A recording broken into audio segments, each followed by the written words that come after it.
요한복음 7장 37절에서 39절에 있는 하나님의 말씀을 들으시기 바랍니다. 명절 끝날 곧 큰 날에 예수께서 서서 외쳐 이르시되 누구든지 목마르거든 내게로 와서 마시라. 나를 믿는 자는 성경의 이름과 같이 그 배에서 생수의 강이 흘러나오리라 하시니 이는 그를 믿는 자들이 받을 성령을 가리켜 말씀하신 것이라. 예수께서 아직 영광을 받지 않으셨으므로 성령이 아직 그들에게 계시지 아니하시더라. 아멘. 이번 주에는 수련회가 있어서 오늘은 교회에서 수련회를 왜 하는가에 대해서 살펴보려고 합니다. 오늘 본문은 명절 끝날 곧 큰 날에 이렇게 말씀하죠. 여기서 가리키는 명절은요, 7장 2절에 보시면 초막절이 가까운지라 해가지고 초막절이에요. 명절 끝날, 초막절 끝날인 거죠. 주님께서 초막절은 7일간 계속되는데 초막절 끝날 곧 큰 날에 7일째 날인지 8일째 날인지 정확하진 않지만 그 끝날 곧 큰 날에 이 말씀을 하셨다라고 합니다. 근데 이 말씀을 하셨다는 것은 이 초막절과 예수님의 말씀, 방금 읽은 말씀이죠. 누구든지 목마르거든 내게로 와서 마시라. 나를 믿는 자는 성경의 이름과 같이 그 배에서 생수의 강이 흘러나오리라는 말씀이 깊이 연결되어 있다라는 거죠. 초막절과 이 말씀이 깊이 연결되어 있다. 초막절과 예수님의 말씀, 믿는 자는 그 배에서 생수의 강이 흘러나오리라는 말씀이 어떻게 연결될까 한번 살펴봅시다. 이스라엘 백성들은요, 대대로 초막절에 물 깃는 의식이라는 걸 했어요. 물 깃는 의식. 초막절은 7일 동안 지켜졌습니다. 그리고 이스라엘 백성들은 7일 동안 집에서 나와서 초막을 짓고 텐트 같은 것을 짓고 거기다가 이제 나뭇가지 이렇게 해가지고 초막을 짓고 거기 살았어요. 그렇게 하는 거는 이스라엘 백성들이 애굽에서 나와서 40년 동안 광야 생활을 한 것을 기억하기 위함이었죠. 그래서 이제 그렇게 초막에서 사는 7일 동안에는 무슨 의식이 행해졌냐면 물 깃는 의식이 행해졌습니다. 물 깃는 의식은 다음과 같아요. 사람들은 금으로 된 통을 가지고 실로암 연못으로 갔어요. 실로암 연못으로 가서 그 연못의 물을 금통에 가득 채웁니다. 그렇게 채우고 이제 다 채운 다음에 대제사장이 앞서서 성전으로 이렇게 쭉 올라갑니다. 그리고 나머지 사람들은 따라가요. 그렇게 그 행렬이 수문이라는 곳을 지나갑니다. 그 양문, 수문, 뭐 이렇게 분문, 뭐 어문, 뭐 이런 문들이 있어요. 그 문들 중에서 수문, 그러니까는 이제 문이에요, 문. 수문이라는 문에 다다르면 쇼파르라는 나팔이 이렇게 3번 크게 울려서 불립니다. 그러니까 쇼파르라는 나팔을 3번 크게 울려서 불어요. 이 나팔은 기쁜 일이 있을 때 부는 나팔이에요. 그리고 이스라엘 백성들 중에 모든 남자는 1년에 3번, 3가지 절기에는 한 번씩 다 예루살렘에 왔어야 되는데 이 초막절이 그 절기 중에 하나예요. 그래서 이 초막절에는 예루살렘에 있는 모든 사람이 이제 순례자가 돼서 예루살렘이 아니지. 그 이스라엘에 있는 모든 사람이 순례자가 돼서 예루살렘에 오는데 그 모든 순례자들이 지켜보는 가운데 그 제사장들이 물통을 들고 제단을 이렇게 돌아요. 제단을 돕니다. 그리고 찬양대가 이렇게 쫙 주변에 있으면서 찬양대가 할례 찬양, 소위 할례 찬양이라고 부르는 시편 113편부터 118편에 나온 찬송들을 불러요. 그리고 찬양대가 시편 118편을 부를 때, 그러니까 마지막 찬송이죠. 마지막 시편을 부를 때 모든 남자들은 오른손으로 버드나무, 화석류나무 가지들을 이제 손에 딱 묶은 걸 룰랍이라 하는데 그것을 흔들고 왼손으로는 귤나무 열매의 한 조각을 든 채로 모두 주께 감사하라, 주께 감사하라, 주께 감사하라 이렇게 3번 외칩니다. 시편 118편에 여호와께 감사하라. 그는 선하시며 그의 인자하심이 영원하미로다. 이 찬양이 끝난 다음에 이제 주께 감사하라 이제 3번 이렇게 외쳐요. 그 다음에 통에 담긴 물을 이제 붓기 시작하는데 그 물은 아침 제사 시간에 매일 드려지는 그 전제가 있는데 전제는 뭐냐면 부어서 드리는 제물이에요.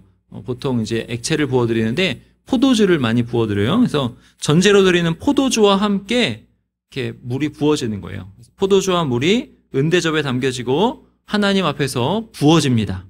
제단에. 그래서 포도주와 물이 이렇게 부어지는 곳은 제단이고요. 그 제단 밑에는 반석이 이렇게 있어요. 그래서 반석 위에 있는 제단 어딘가에 물이 부어지는 거죠.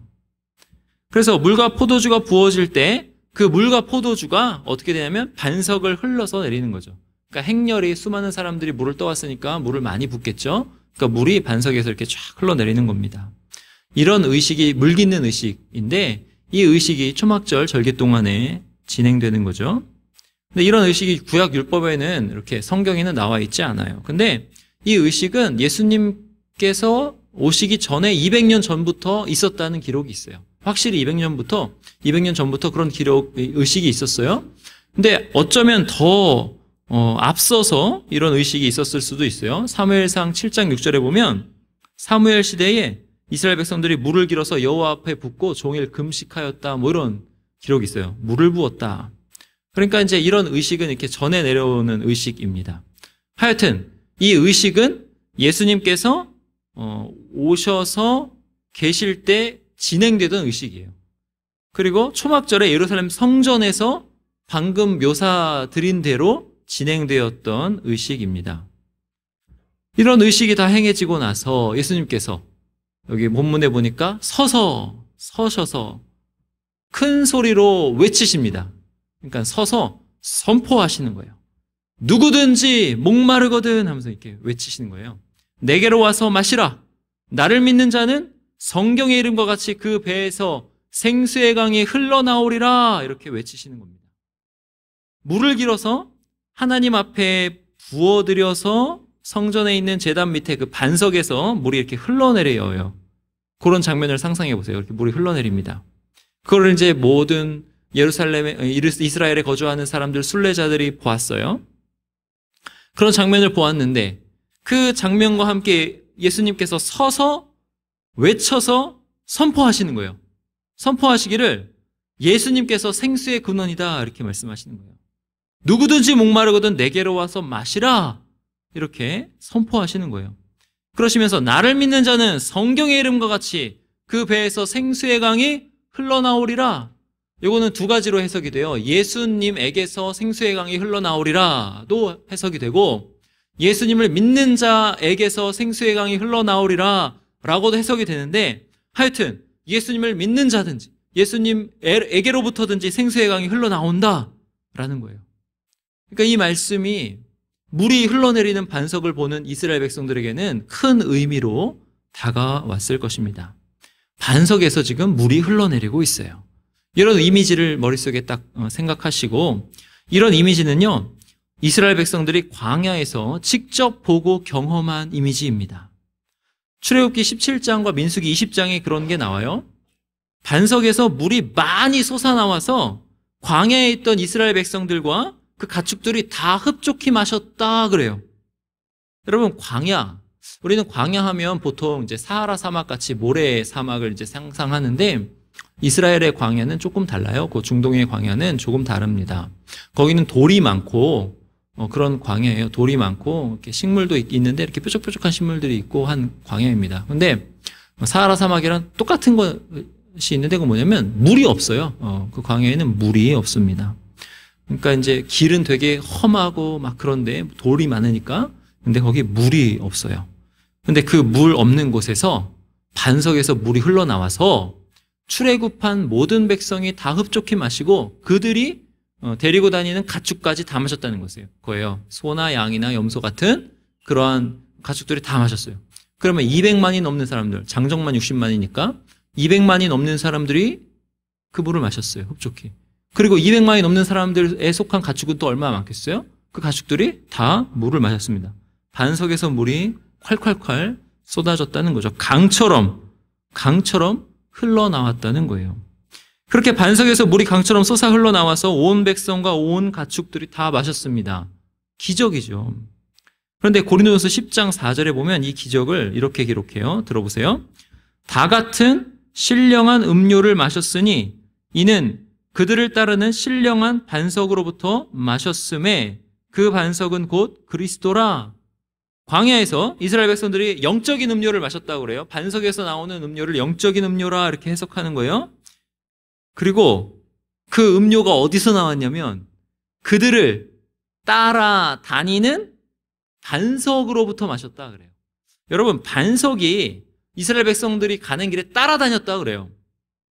이건 우리가 이해할 수 없는 개념이죠. 참 신비입니다. 기적이에요. 어떻게 따라다녔는지는 모르는데 하여튼 가는 길에 보니까 그 반석이 있는 거예요. 언제 따라왔지? 몰라요. 근데 그 반석이 있는데 그 동일한 반석에서 물을 마셨다라는 거예요. 기적인 거죠. 기적. 그런데 이 반석을 가리켜서 이 고린도전서 10장 4절에서 뭐라 그래요? 이 반석은 곧 그리스도라 이렇게 말씀합니다. 이렇게 볼 때 초막절에서 물 깃는 의식 때 제단에 있는 반석으로부터 물과 포도주가 흘러내리는 그 장면, 그 물이 흘러내리는 장면은 광야에서 이스라엘 백성들이 반석에서 물이 흘러나와 강처럼 흘러나와 마시는 장면을 떠올리게 하는 거죠. 그리고 그 모든 것을 가리키고 그 모든 것이 가리키고 그 모든 것이 형상화하는 한 분이 계시는데 그분이 바로 예수 그리스도라는 거예요. 반석이 예수 그리스도이시다. 그리고 그 반석에서부터 물이 흘러나오니까 그 예수 그리스도로부터 물이 흘러나오는 거고 그 물은 생명수라는 거죠. 영원한 생명을 보장하는 물이라 이것입니다. 그런데 오늘 본문은 뭐라 그래요? 그 물을 성령님이라고 합니다. 성령님. 그 물은 성령님이다. 39절에 이는 그를 믿는 자들이 받을 성령을 가리켜 말씀하신 것이라 그래요. 성령님이다. 믿는 자들이 성령님을 받을 건데 성령님을 받는 것이 바로 그들의 목마름이 궁극적으로 채워지는 일이라는 거예요. 그리고 더 나아가서 이들의 목마름이 채워질 뿐만이 아니라 목마름이 채워진 예수님을 믿는 그 사람들이 다른 사람들의 목마름을 채우는 통로가 될 거다 이런 뜻도 됩니다. 근데 그 일이 예수님을 믿는 자는 물을 마신대 성령님을 받는다 이런 뜻이죠. 예수님을 믿어서 성령님을 받아야 되는 일이라 하는 거예요. 예수님께서 부활하셔서 제자들에게 당신님께서 부활하신 것을 보이셔요. 그리고 예수님께서 말씀하신 대로 당신님이 말씀하신 대로 부활했다는 것을 정확하게 증언하기 위해서 손과 옆구리를 보여주십니다. 그러면서 이렇게 말씀하시는데 우리 요한복음 20장 가볼까요? 몇 장만 넘겨보세요. 요한복음 20장. 요한복음 20장 가보시면 이렇게 말씀하십니다. 20장 21절이에요. 예수께서 또 이르시되 너희에게 평강이 있을지어다. 아버지께서 나를 보내신 것 같이 나도 너희를 보내노라. 이 말씀을 하시고 그들을 향하여 숨을 내쉬며 이르시되 성령을 받으라. 자, 아버지 하나님, 성부 하나님께서 예수님을 보내신 것 같이 예수님도 제자들을 보내신다라고 말씀하세요. 그 배에서 생수의 강이 넘쳐나리라. 보내신다. 이 말씀과 함께 그들에게 숨을 내쉬면서 성령을 받으라 말씀하시는 거예요. 이 장면은 우리가 익히 아는 장면과 굉장히 비슷한 장면이죠. 지난 설교 때 살펴보았던 하나님께서 아담을 흙으로 만드시고 하나님께서 그에게 생기를 불어넣으시죠. 그렇게 해서 아담이 생령이 된지라 그래요. 생령, 네페시 하야가 되었다. 그 장면을 연상시키는 장면입니다. 이번에는 예수님께서 제자들에게 숨을 내쉬시면서 마치 하나님께서 생기를 아담에게 불어넣으시는 것처럼 그렇게 하시면서 성령을 받으라 라고 말씀하시는 거예요. 그래서 아담이 살아있는 영혼, 네페시 하야가 된 장면과 연결시켜서 보면 성령님을 생기를 받는 것처럼 받아야 진정으로 살아있는 영혼이 된다는 거죠. 진정으로 살아있는 존재가 될 수 있다라는 뜻이에요. 목마른 사람에게 생수가 필요해서 물을 마셔야 살 수 있듯이 그렇게 죽은 영혼은 성령을 받아야 진정 살 수 있다. 진정한 생명을 누릴 수 있다. 이런 뜻이에요. 그리고 성령님을 어떻게 받고 어떻게 참 생명을 누리는가? 어떻게 해요? 예수 그리스도를 믿어야만 그렇게 누릴 수 있다, 이런 뜻이에요. 예수님은 이러한 의미로 초막절을 끝날에 이 말씀을 서서 외치시는 거예요. 누구든지 목마르거든 내게로 와서 마시라. 나를 믿는 자는 성경의 이름과 같이 그 배에서 생수의 강이 흘러나오리라. 이렇게 말씀하신 겁니다. 근데 이것이 구약에서 계속 예언된 말씀입니다. 여러분, 우리가 구약을 읽을 때, 구약 읽기 어렵죠? 길을 막 잃어버립니다.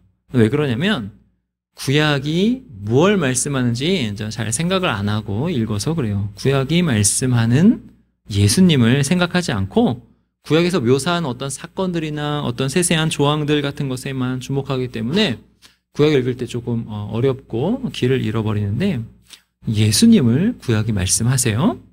예수님 말씀이 예수님께서 구약 성경의 예언을 성취하셨다라는 거예요. 구약에 수많은 말씀이 관련되어 있는데 우리 몇 말씀만 한번 볼게요. 창세기 2장 10절, 창세기 2장 10절에 이렇게 나옵니다. 강이 에덴에서 흘러나와 동산을 적시고 거기서부터 갈라져 내 근원이 되었으니, 이렇게 나오죠. 여러분, 몇 번 얘기했어요. 에덴은 하나님께서 계시는 성소를 뜻한다, 이렇게 얘기했죠. 성소를 표상한다.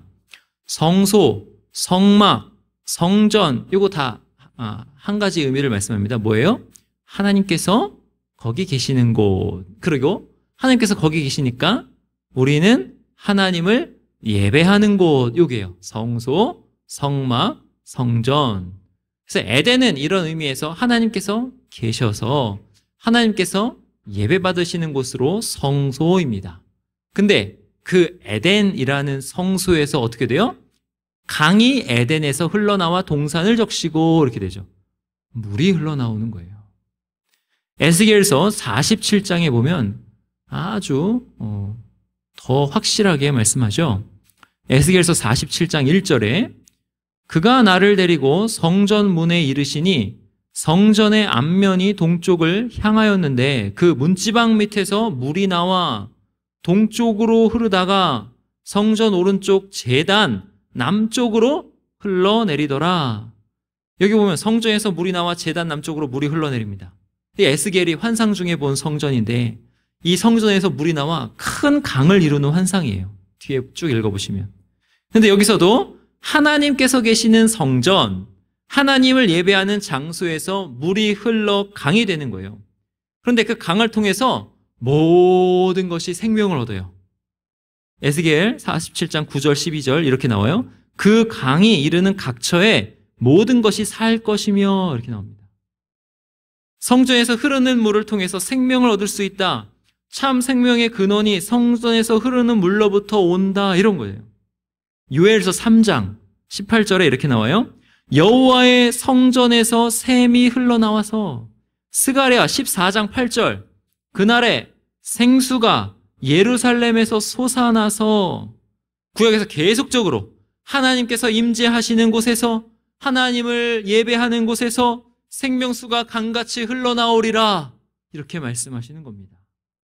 예수님께서는 이 구약의 모든 말씀이 당신님 안에서 성취되었다라고 지금 선포하시는 거예요. 하나님께서 임재하시는 곳, 하나님을 예배하는 곳에서 생명수가 흘러나오리라는 말씀이 바로 예수 그리스도를 통해서 이루어졌다는 거죠. 우리가 어디에서 하나님을 예배합니까? 하나님께서 어디에 계십니까? 바로 예수 그리스도 안에서 예배하고 하나님께서 예수 그리스도 안에 계시는 거죠. 성전 제단 아래 반석, 그러니까 누굴 가리키는 거예요? 그 아까 물 깃는 의식에서 물을 부어가지고 물이 확 흘러내리는 그 반석, 예수 그리스도를 뜻하는 거죠. 이스라엘 백성들이 광야 생활을 할 때, 물 없는 땅을 지날 때 물이 거기서 막 광처럼 흘러나온 그 반석도 바로 예수님을 가리키는 거죠. 더 거슬러 올라가서 에덴, 생수가 발원하여서 그 네 강으로 이렇게 흐르는데 그 에덴도 예수 그리스도를 가리키는 거죠. 에스겔서에서 나오는 성전, 생명수가 강같이 흘러나오는 그 에덴도 예수 그리스도를 가리키는 거죠. 이거는 계시록까지 이어집니다.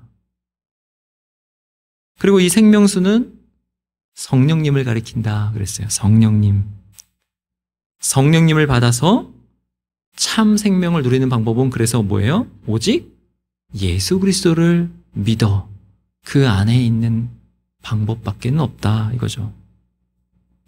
그래서 대체로 우리 그리스도인들은요, 믿는 자들을 산 자로 여겼고 믿지 않는 자들을 살아있으나 죽은 자로 여겼습니다. 그렇게 여기는 이유는 성경이 그렇게 말씀하는 거예요. 에베소서 2장 1절에 그는 허물과 죄로 죽었던 너희를, 예수 그리스도 안에 있지 않았을 때를 죽었었다. 골로새서 2장 13절 곧 범죄와 육체의 무할례로 죽었던 너희를 하나님이 그와 함께 살리시고 우리의 모든 죄를 사하시고, 예수님을 믿기 전에는 죽은 자들이라고 말씀하시는 거예요. 그러므로 예수님을 믿지 않는 자들은 살아있는 듯이 보이지만 실제로는 죽은 자들이라는 거예요. 근데 이런 사람들이 예수님을 믿음으로 산 자가 되는 거예요. 오늘 본문을 통해서 생각해 보면 예수님을 믿어서 성령님을 받은 자, 그런 사람이 진정 생명이 되는 거죠. 네페시하야, 살아있는 존재가 되는 거예요. 예수님을 믿지 않아서 성령님을 받지 못한 자는 살아있는 것 같지만 여전히 죽어있는 자라는 거예요. 이 진리가 바로 구약시대 교회에서는 초막절을 통해서 기념이 되고 기억이 되고 생각해야 되는 주제예요. 이 진리가. 이스라엘 백성들이 초막절에 해야 되는 게 뭐냐?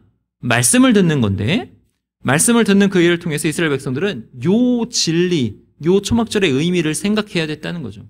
초막절에 담긴 하나님의 구원의 깊은 이 구원의 길을 생각하고 바라보고 이 구원의 진리로 각자의 삶을 해석하면서 내 삶의 의미를 발견해야 되는 거죠. 그러면서 감사해야 되는 거예요. 그게 초막절에 해야 되는 일이에요. 신명기 31장 보세요. 이렇게 명령합니다. 그러니까 초막절을 지키라고 명령해요. 신명기 31장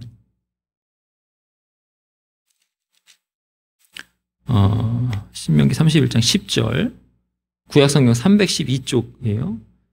신명기 31장 10절 보세요. 모세가 그들에게 명령하여 이르기를, 명령합니다. 명령하여 이르기를 매 7년 끝에 곧 면제년의 초막절에 온 이스라엘이 내 하나님 여호와 앞 그가 택하신 곳에 모일 때에 이 율법을 낭독하여 온 이스라엘에게 듣게 할지니, 이렇게 명령하는 거예요. 초막절을 지키라고 하고 이 초막절에 율법을 낭독하고 듣게 하라, 이렇게 명령합니다. 그런데 이스라엘 백성들은 7년마다 면제년을 시행하지도 않았습니다. 면제년은 종을 이렇게 자유하게 하는 날이고 빚을 면제해주는 그런 안식년 뭐 이렇게 되는데 시행하지 않았어요. 그러면 면제년 시행 안 했으니까 초막절 시행하지 않았습니다. 초막절에 모여서 말씀을 듣지도 않았어요. 그럼 말씀을 들으면서 구원의 진리를 생각하지도 않고 구원의 그 진리로 자기 삶을 바라보고 해석하지도 않았어요. 아무것도 안 했어요. 그 결과 어떻게 됩니까? 바벨론의 멸망을 당하고 맙니다. 아주 처참하게 멸망당합니다. 그렇게 망했는데 하나님께서 그 백성들을 긍휼히 여겨주셔서 옛날에 애굽에서 구원하셨던 것처럼 그들을 바벨론에서 건져내시고 구원하십니다. 그리고 나서야, 처참하게 당하고 나서야 그들이 초막절을 지키기 시작해요. 율법을 듣기 시작합니다. 그게 느헤미야서에 나와요. 느헤미야 8장 17절에 이렇게 나오는데, 거기 보면 사로잡혔다가 돌아온 회중이 다 초막을 짓고 그 안에 거하였었는데 여호수아 때로부터 그날까지, 그러니까는 뭐래요? 나라가 건국되어가지고, 여호수아 때 나라가 건국되어가지고 바벨론에게 망하고 포로 귀환에서 다시 돌아올 때까지 400년이 넘는 기간 동안 이스라엘 백성들이 이같이 행한 일이 없었다. 초막절을 행한 일이 전혀 없었다는 거예요. 초막절을 지키라고 그렇게 명령했는데 이스라엘 백성들은 초막절을 지키지 않은 거예요. 그 결과는 광야 생활을 잊어버리고 하나님의 크신 긍휼도 잊어버리고 하나님이 참 생명의 근원이시라는 것도 잊어버리고 하나님이 보내실 메시아가 참 생명을 줄 것이다. 이것도 잊어버립니다. 그렇게 잊어버리고 살면서 세상 사는 게 다인 것처럼 살았던 거죠. 그래서 멸망한 거예요. 어떻게 살았어요? 세상에서 바알신이 진짜 효력 있어. 바알신이 좋아. 그러면 바알신을 따라가요. 아스다롯이 너의 문제를 해결해 줄 거야. 아스다롯 그 신 좋아. 하니까 아스다롯 여신을 따라가요. 아세라가 좋아. 아세라 여신 따라갑니다. 이전에도 말씀드렸듯이 이렇게 우상 숭배하는 게 얼마나 보기 좋고 자기 몸도 좋은 건지 몰라요. 육체적인 만족, 쾌락을 다 제공하는 그런 우상 숭배.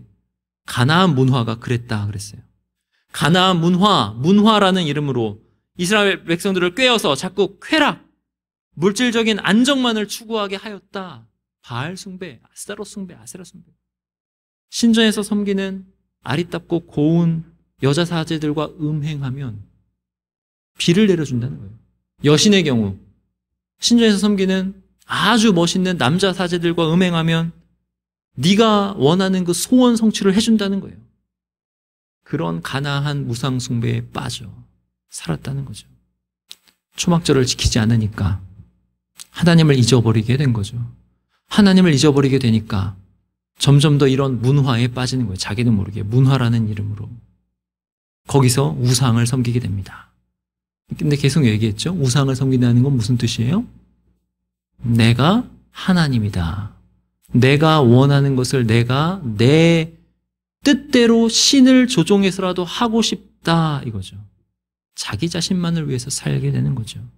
우상 숭배는 자기가 하나님이다. 하나님의 백성이 우상을 섬기니까 하나님을 반역하니까 하나님께서 진노하시는 거죠. 그렇게 진노하셔서 그들을 바벨론에게 넘기십니다. 그렇게 그들을 바벨론에게 넘기시니 그 하나님의 나라가 바벨론에게 망했어요.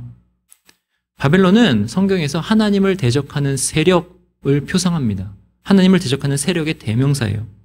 하나님의 백성들이 하나님을 대적하는 세력이 되니까 하나님을 대적하는 세력에 사로잡혀서 바벨론의 포로가 되어버리는 거예요. 세상이 하나님 백성을 자기들의 포로로 삼아서 하나님을 섬기지 못하도록 막아서 고초를 당하게 하는 것입니다. 이스라엘 백성들이 그 고초를 다 당하고 나니까 하나님을 믿는 게 진짜 좋은 거구나 그때 깨닫는 거예요. 하나님을 섬기는 게 정말 자유롭고 참 생명이고 좋은 것이구나 깨닫는 거예요. 이게 죄로부터 정화되는 거죠. 그러자 하나님께서 그들에게 때가 참에 긍휼을 베푸십니다. 그래서 이들이 자기 땅으로 돌아와 초막절을 이제 지키기 시작하는 거예요. 그게 느헤미야 9장에 나옵니다. 우리 한번 가봅시다. 느헤미야 9장. 구약성경 739쪽, 740쪽, 느헤미야 9장입니다. 느헤미야 9장 19절 보세요. 느헤미야 9장 19절. 이들이 바벨론에게 망했다가 돌아와서 이렇게 고백하는 거예요. 주께서는 주의 크신 긍휼로 그들을 광야에 버리지 아니하시고 낮에는 구름 기둥이 그들에게서 떠나지 아니하고 길을 인도하며 밤에는 불기둥이 그들이 갈 길을 비추게 하셨사오며 또 주의 선한 영을 주사 그들을 가르치시며 주의 만나가 그들의 입에서 끊어지지 않게 하시고 그들의 목마름을 인하여 그들에게 물을 주어 40년 동안 들에서 기르시되 부족함이 없게 하심으로 그 옷이 헤어지지 아니하였고 발이 부르트지 아니하였사오며 또 나라들과 족속들을 그들에게 각각 나누어 주심에 그들의 시온 땅 곧 헤스본 왕과 왕의 땅과 바산 왕 옥의 땅을 차지하였나이다. 하나님께서 크신 긍휼로 이스라엘 백성들을 광야에 버리지 아니하셨다라고 하죠. 근데 이 기억, 이 광야를 생각하는 이들의 상기함은 이들에게 절절하게 마음을 울렸을 거예요. 이걸 기억하면서 광야에서 그래, 이스라엘 백성들이 하나님 보시는 데서 금송아지 섬겼잖아. 하나님을 엄청나게 진노하시게 했잖아. 근데 그들을 버리지 않으셨어. 그게 어떻게 겹쳐 보이는 거예요? 내가 가나안 땅에서 하나님을 진노하시게 했잖아. 바알 신전에서 음행하면서, 아세라 신전에서 음행하면서, 우상을 숭배하면서 내가 하나님인 양 그렇게 살았잖아. 그런데 하나님이 나를 버리지 아니하셨잖아. 이렇게 절절하게 다가오는 거죠. 그들을 버리지 않으시고 그들과 함께 계셔서 그들을 인도하셨습니다. 나를 버리지 않으셨습니다. 그렇게 인도하시고 20절에 보니까 뭐라 그래요? 선한 영을 주사 이렇게 말씀합니다. 이 선한 영은 성령님을 가리킵니다. 성령님을 주셨다. 그리고 가르치셨다 그래요. 그러니까 가르침이 성령님과 묶여 있어요. 그리고 만나가 등장합니다. 만나는 하나님의 말씀을 표상하죠. 그리고 물을 주셨다 그래요. 물은 계속 살펴본 대로 반석에서 나오는 물을 상징하죠. 그럼 물의 근원은 그리스도고 그리스도를 통해서 나오는 물은 성령님이죠. 그러니까 성령님, 가르침, 그 다음에 말씀, 성령님 이렇게 얘기합니다. 그래서 이들은 광야 생활을 다시 생각하고 상기하면서 광야 생활을 기리는데 그 내용이 뭐예요? 광야 생활의 그 핵심이 뭐예요? 하나님께서 친히 성령님으로 가르치셨다. 그들에게 참 생명을 살게 하셨다. 말씀하셨다. 성령님을 주셨다. 이런 뜻이에요. 그러니까 그들이 어떻게 참 생명을 살았는가가 21절에 나오는데 어떻게 참 생명을 살았어요? 40년 동안 광야를 지나가는데 전혀 부족함이 없었다는 거죠. 하나님이 친히 먹이시고 기르시는 그 생명으로 살았다는 거예요. 그게 이렇게 옷이 전혀 헤어지지 않았다라고 표현돼요. 옷이 전혀 헤어지지 않습니다. 발이 부르트지도 않아요. 광야를 지나가는데. 그 길이 굉장히 험하거든요. 좋은 신발 신고도 발이 부르틀 수밖에 없는 그 험한 길인데 발이 부르트지 않았다 그래요. 기적입니다. 하나님께서 성령님으로 가르침으로 이렇게 살게 하시는데 참 생명으로 이렇게 살게 하시니까 나날이 내 생명이 새롭게 되는데 내 옷까지 새롭게 되는 거예요. 옷이 헤어지지가 않는 거예요. 내 발이 부르트지가 않는 겁니다. 그런 역사로 하나님이 참 생명을 누리게 하셨다. 친히 돌보셨다. 이렇게 말씀합니다. 초막절을 통해서 광야 생활을 기억하는데 그 광야 생활의 요점, 그 내용 중심은 뭐예요? 예수 그리스도, 반석, 예수 그리스도, 그리고 예수 그리스도를 통해서 오실 성령님, 그리고 그 성령님을 통해서 받은 가르침이죠. 그리고 그 가르침에 따라서 만나도 먹고 하는데 그 가르침에 따라서 누리는 참 생명인 거예요. 그러니까 광야 생활을 기억할 때는 요것을 기억하는 겁니다. 그럼 구약 시대 때부터 초막절을 쫙 지키면서는 요거를 기억하라는 거죠. 근데 이때 구약 시대는 요거를 명확하게 몰랐지만 어렴풋이 알았지만 우리는 이거를 아주 확실하게 예수 그리스도 안에서 이게 성취되었다라고 아는 것입니다. 근데 구약시대에 초막절을 지켰다라고 했을 때 우리의 시대에는 그걸 어떻게 지키는가? 우리는 수련회를 간다는 거죠. 수련회 가는 거예요. 여러분, 이 수련회라는 게요, 교회에서 그냥 뭐 언제부터 생겼는지 모르는 그냥 뭐 교회 그냥 전통 같은 거야, 그런 게 아닙니다. 이거는 수련회라는 거는 이렇게 유서 깊은 거예요. 전통의 뿌리가 깊은 일입니다. 이스라엘 백성들이요, 가나안 땅에서 정착해서 바삐 돌아가는 그 일상에 묻혀서 사는 거 하나님이 허락하셨어요. 여러분, 이스라엘 백성들이 얼마나 바쁘게 살았는지 알아요? 이스라엘 백성들이 그 이스라엘 땅이라는 그 땅이 굉장히 신기한 땅이에요. 그래서 이렇게 이제 서쪽부터는 이렇게 구릉이 이렇게 쫙, 구릉 이전에 이제 평야가 있습니다. 평야가 쫙 있는데 그 평야에는 곡식을 재배했어요. 곡식. 거기는 곡식 농사도 잘 돼요. 쭉 올라가면 쉐펠라라는 지역이 있는데 거기는 채소 밭이 있어요. 밭 농사도 잘 돼요. 쭉 올라가요. 이제 쭉 올라가면 이제 고도가 높아지거든요. 쭉 올라가면서 이제 과일 나무들을 해요. 산등성에는 유목을 했습니다. 거기는 풀만 있고 해가지고 거기 유목을 했고, 그러니까는 가축들도 많아요. 저 꼭대기를 넘어서 쭉 내려가면 이 골짜기에는 물이 많이 없는데 거기는 당도가 아주 높은 과일 나무들이 많아요. 이제 그 예로 대추야자 나무, 뭐 그런 과일 나무. 그러면 1년에 놀 날이 없어요. 얼마나 바쁜지 몰라요, 이스라엘 백성들이. 과일 중에 이스라엘 과일이 굉장히 당도가 높은 거 아시죠? 그런 땅이에요. 그래서 농사를 지어야 되니까 진짜 열심히 살았어요. 매일 열심히 살았어요. 그거 하나님이 허락하셨어요. 그래, 너네 열심히 살아라. 근데 다만 1년 중에 일주일은 초막에 살아라는 거죠. 왜? 거기 살면서 하나님 깊이 생각해라. 광야 생활의 의미를 연구해라. 그 연구하라고 초막절을 떼어놓는 거예요, 일주일을. 그렇게 해서 하나님을 더욱 깊이 생각해서 의지하고 오실 메시아를 바라보고 반석에서 물이 흘러나온 그 의미를 생각하고 내 생명이 어디 있는 걸 알고 오실 메시아 안에 내 생명이 있는 것을 알고 성령님을 좀 생각하고 이렇게 초막절을 통해서 구원의 도를 더 깊이 알기를 하나님이 원하셔서 초막절을 딱 떼어놓으신 거죠. 바쁘게 사는 거 괜찮아요. 근데 바쁘게 사는 그 와중에 일주일만은 요거 생각하라는 거예요. 그런데 이스라엘 백성들이 농사 지느라고 아주 바빠서, 말하자면 이 시대로 하면 우리 직장에 가야 되니까 직장 생활에 그냥 푹 빠져서 돈 벌어야 되니까 돈이 잘 벌리네? 야근 수당 왜 이렇게 많아? 좋아? 돈 잘 벌어야 되니까. 돈 열심히 벌었으니까 스트레스 풀어야 돼. 친구 만나야 되니까. 게임도 해야지. 게임 해야 되니까. 왜 이렇게 바쁜지 몰라. 유튜브도 봐야 되니까. 바쁘고 할 일이 더 많으니까. 또는 집이 더 편하니까. 집이 안락하니까. 이런 핑계로 초막절을 지키지 않았습니다. 여호수아 때로부터 바벨론 포로에서 다시 돌아올 때까지 한 번도 안 지켰다니까요. 지키지 않았어요. 그 결과는 처참했죠. 세상에 묻히고 말았습니다. 이 세상에서 묻혀가지고 바벨론의 포로가 돼버려요. 세상의 포로가 돼버려요. 그러니까 어떻게 됩니까? 참 생명을 누릴 수 있어요, 없어요? 누리지 못하죠. 세상의 노예로 전락합니다.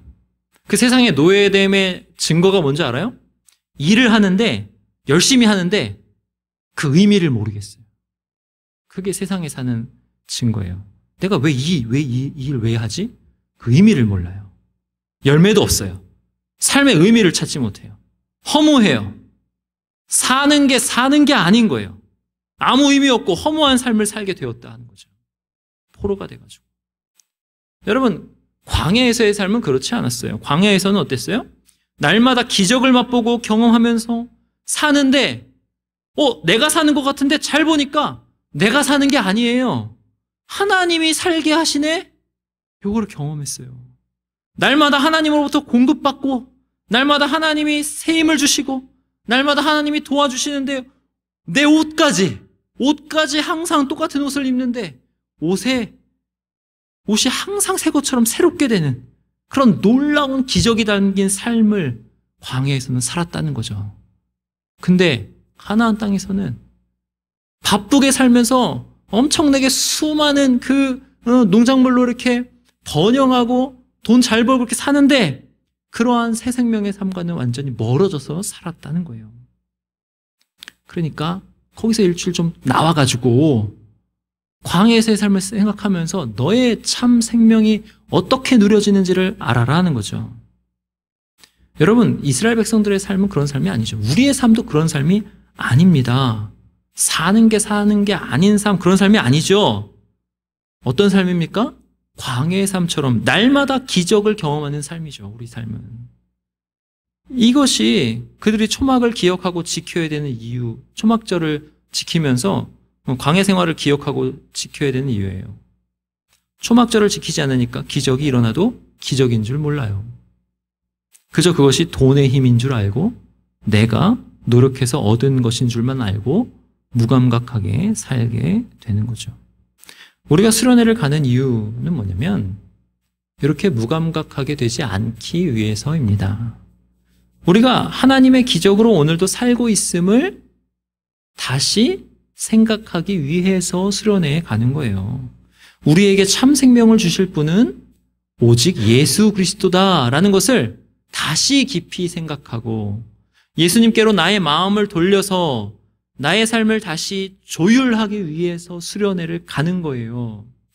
이 구원의 도를 다시 듣고 그 진리의 말씀을 가지고 나의 자리를 해석하면서 참 생명이 어떠한 것인지 다시 누리도록 하기 위해서 수련회를 가는 겁니다. 그래서 수련회를 기획하고 준비하는 거예요. 구약시대에 초막절을 7일 갔던 것처럼 7일.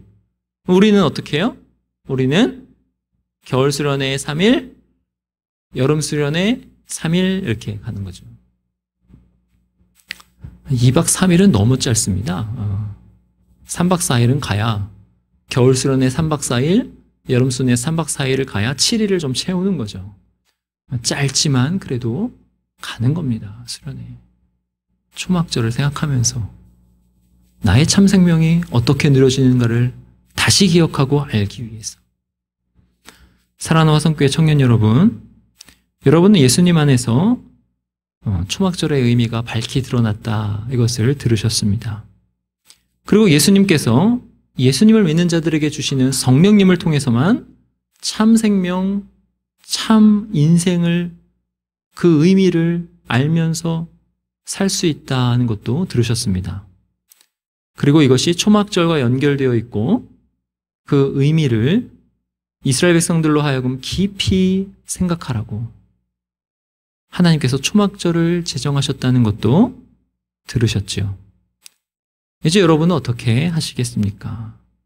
말씀에 순종해서 여러분의 삶의 의미를 예수님 안에서 다시 정비하기 위해서 수련회에 최선을 다해서 참석하시겠습니까? 아니면 바쁘다는 이유로 또는 더 중요한 일정이 있다는 이유로, 여러분 그게 충분히 그것을 나중에 할 만하는 그런 일정인데도, 그런 일정이 아닐 수도 있어요.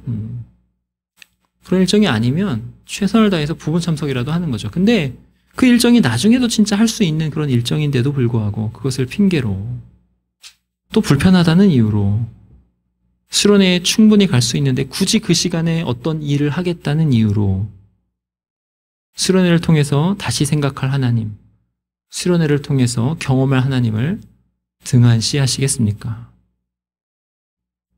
여러분은 어떻게 하시겠습니까? 기도하시겠습니다.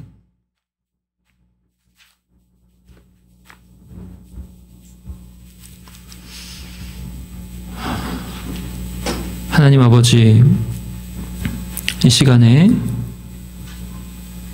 우리가 여러 가지로 초막절의 의미에 대해서 살펴보았습니다. 이 초막절이 반석이신 예수 그리스도 안에서 성취되었고, 예수 그리스도를 통해서 오시는 성령님의 우리에게 오심으로 우리가 진정 산자가 됨을 깨달았사옵나이다. 그 성령님 안에서의 우리의 삶이 날마다 기적을 경험하며 참 생명의 의미를 누리며 사는 것임을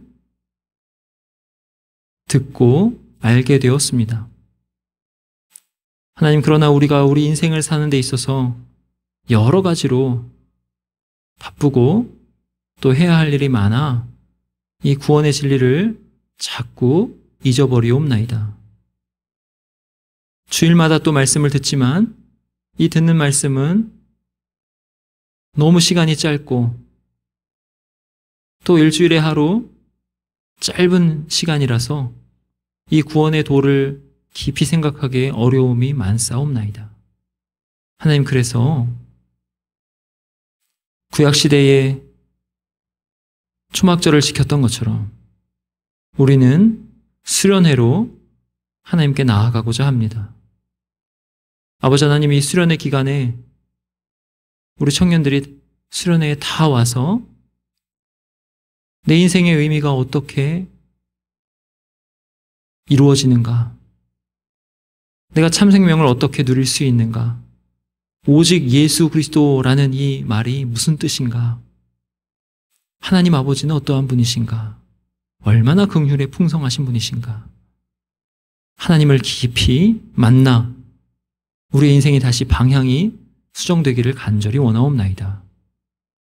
아버지 하나님, 우리 청년들 중에서 이 자리에 있는 청년들은 다 시간을 잘 조정해서 수련회에 참석할 수 있도록 도와주시고, 이 자리에 있지 않은 청년들 주님이 불쌍히 여겨주셔서 수련회 갈 마음을 허락하여 주옵소서. 은혜의 자리를 빠진다는 것이, 교회에서 하라고 하는 것을 안 한다는 것이 얼마나 영원한 손해가 나는 일인지,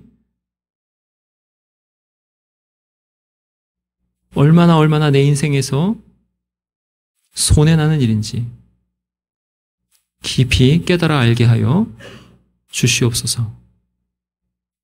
하나님, 우리에게 영원한 손해는 있을 수 없사오나 영원한 손해로 직결될 수 있사옵나이다.